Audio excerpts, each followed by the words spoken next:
Imagine this. You and your husband have both been looking forward to this night for weeks. Your hair and makeup is done. He's sharp in his suit. You both look gorgeous. Best part is that you convinced the babysitter to stay with kids till morning. And so far, not a peep from anyone. You just finished a wonderfully romantic dinner at your favorite restaurant, and now you're heading back to the hotel. You turn on your special music. You get into a sexy lingerie you bought just for tonight. Doesn't take a genius to figure out how excited he is about all of this. One look at him is all you need. He moves you to the bed. You're in each other's arm. He starts slowly and gently, increases the pace. He knows your body and you know his. He begins and it feels wonderful, but you begin to sense that something isn't right. It's as if he's there, but not really. You don't want to look down, but that's all you're thinking about. He's gone soft. You look at his face and you can read the same disappointment in his eyes. What do? This is what today's video is all about. If you ever experience anything like this, I want to say you're not alone. I hear this all the time from my clients. The only variation I hear is sometimes the partner doesn't get hard from the beginning, and other times he gets hard but then loses his erection.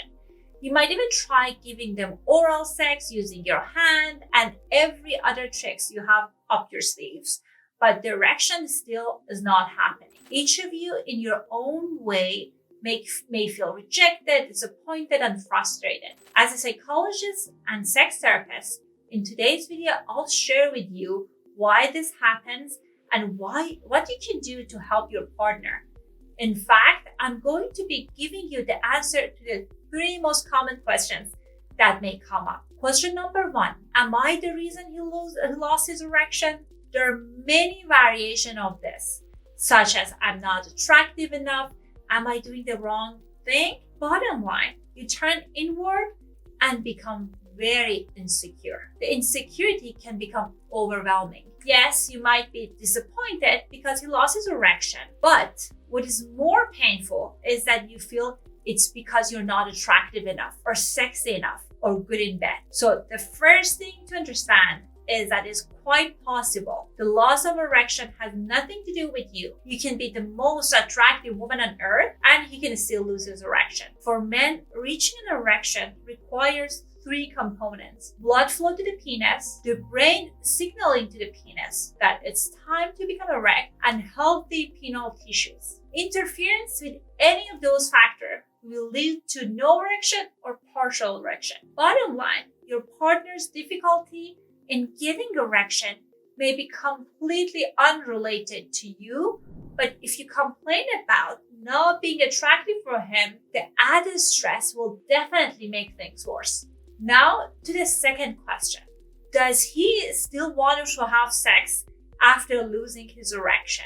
Of course, decision to have sex or not in this scenario depends on both of your moods, but as a sex therapist who has supported many couples create long-term passionate relationships, I can tell you that there are so many different ways that you and your partner can have a passionate experience that doesn't require a hard penis. Just as an example, the category of lesbian porn is one of the most sought after categories by men, and guess what? There is no penis involved in that. The key is that you and your partner have created a sexual menu that includes things that's hot and erotically charged, but it doesn't require a hard penis. This isn't any different than going to your favorite restaurant and they tell you that they no longer have the meal you wanted. Of course, you get disappointed initially, but if the restaurant is good, you'll have no problem picking another great meal. And now to the last question. One of the most critical things to consider is what to say or not to say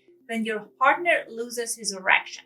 I can stress how important that is. It is hard to control what we say because there are lots of emotion involved for both partners, but precisely because you are both emotionally charged, that you have to be mindful of your words. First, don't criticize. Second, check in with them. Ask if there's anything you can do to help. If he says not, you can still boost his confidence with words and give him space to process whatever that he's going through. It's ideal to manage your own disappointment alone. So think about how can you take care of yourself while you're giving him some space. So this concludes our video today. Thank you so much for watching. I hope that you enjoyed it and learned something new. Please continue supporting our channel and Sexology Podcast and leave your questions in the comments. Also, I wanted to invite you to my workshop. If you are interested to support your partner, sign up for my upcoming workshop. The link is in the video below.